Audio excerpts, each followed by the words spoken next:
Hey friends! I am doing fabulous today. How are you guys doing? Amazing! I'm so excited to get started today. Jesus has so much fun stuff for us to learn, to listen. We're gonna play, we're gonna dance. It's gonna be a lot of fun. So go ahead, sit down, grab your snacks, and get started. Bye!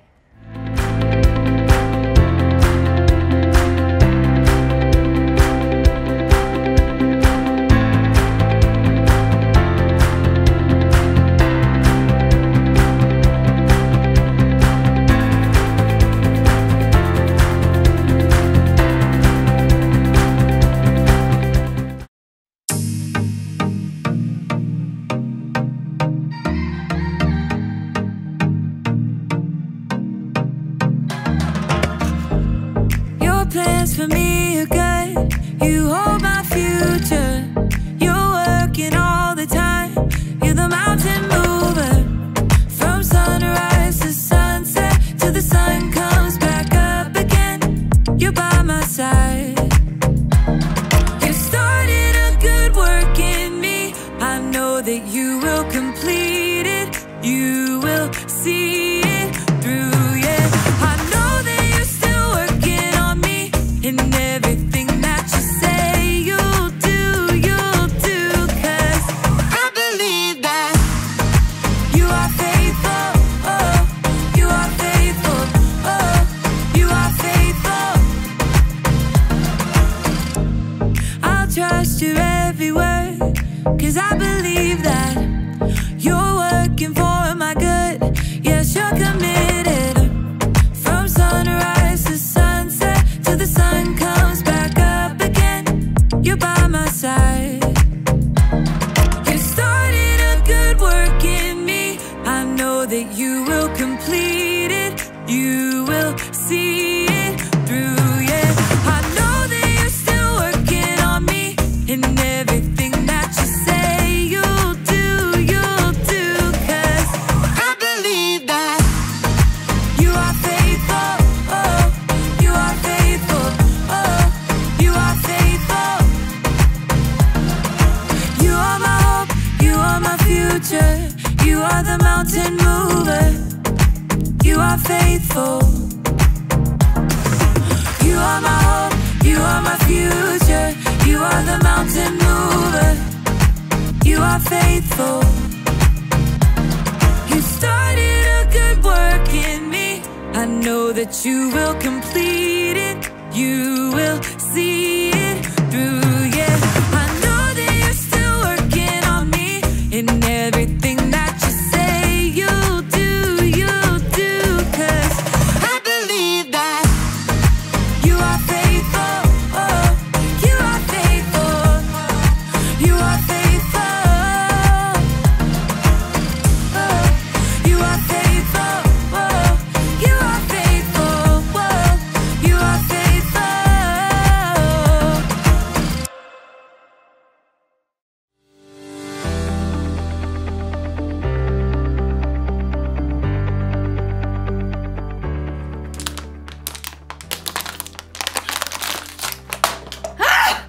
Hey everyone! I'm Erica, and I just ran a 5K race this afternoon!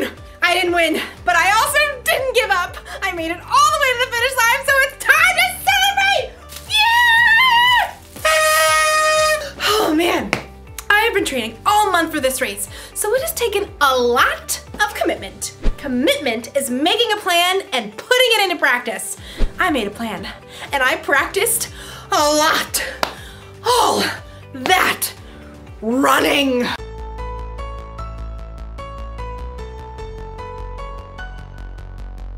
And strength training.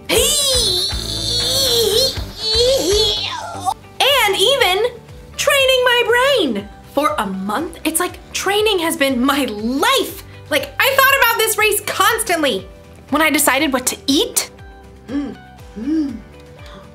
Oh, when I chose how to spend my time.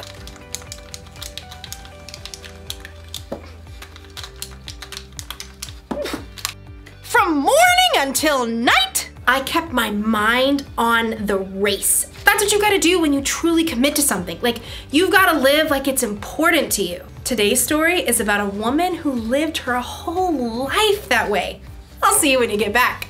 I've gotta get this party started! The Bible. It's 66 books of history, stories, letters, and poetry that fit together to form God's one big story. The epic adventure of how He created us and loves us so much that He made a way to rescue us.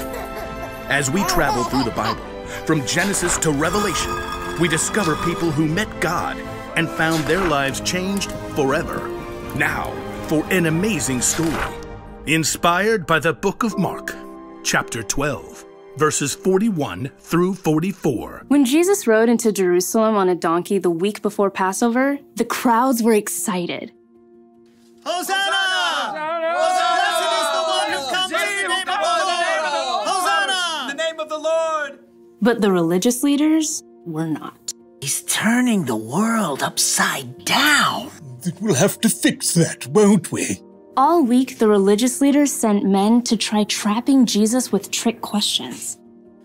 Teacher, is it right to pay taxes to Caesar? Every time, Jesus gave a wise answer that caught them off guard. Give back to Caesar what belongs to Caesar, and give back to God what belongs to God. Jesus knew the religious leaders were so puffed up with pride, they didn't want people to listen to anyone else. Jesus even warned the crowds about them. Watch out for the teachers of the law. They love to have the most important seats. They take over the houses of widows.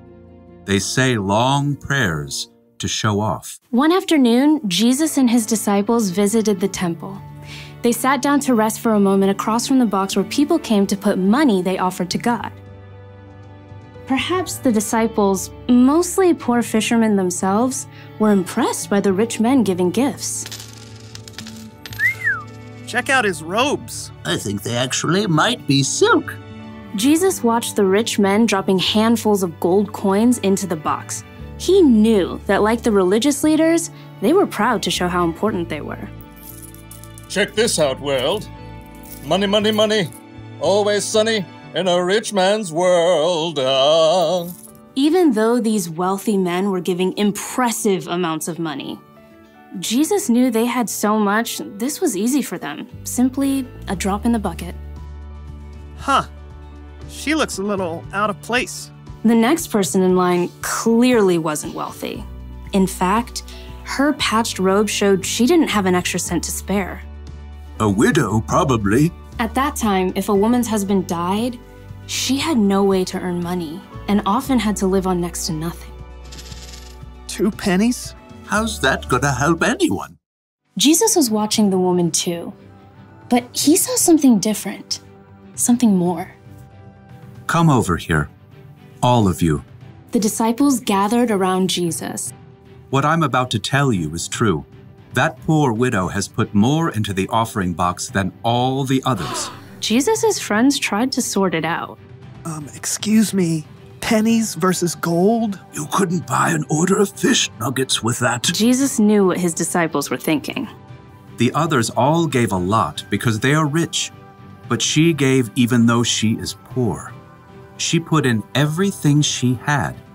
That was all she had to live on. Oh. When you put it like that. The rich men, like the religious leaders, were concerned with what things looked like on the outside. They didn't want to give in a big way that might force them to change on the inside. But the poor woman, who had almost nothing, chose to give everything. And Jesus saw her heart and knew that her pennies were worth far more than the rich men's gold.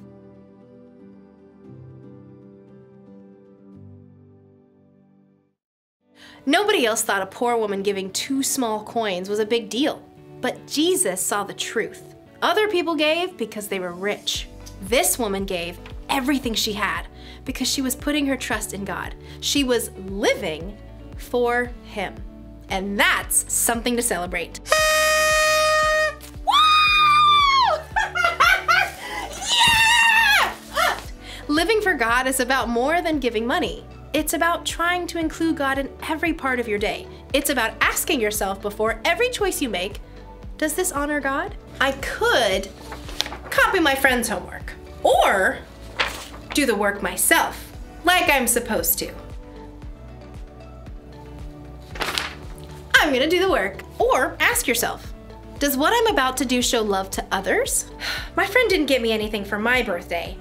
Should I get even by giving her nothing? Or should I forgive her? Well, I did already wrap it. She's gonna love it. If you ask yourself those questions, it'll help keep your mind on God. It'll help you think about how Jesus lived and loved others. This probably won't become a habit overnight. That's why the one thing to remember today is this: practice living for God. The more you practice asking yourself, does this honor God? And does this show love to others? The more natural it becomes. It feels good to commit to something and stick to it. I'm glad I committed to running a 5K. I feel stronger and healthier, and between you and me, I think I'm going to start training for another one. But first, we celebrate! See you around!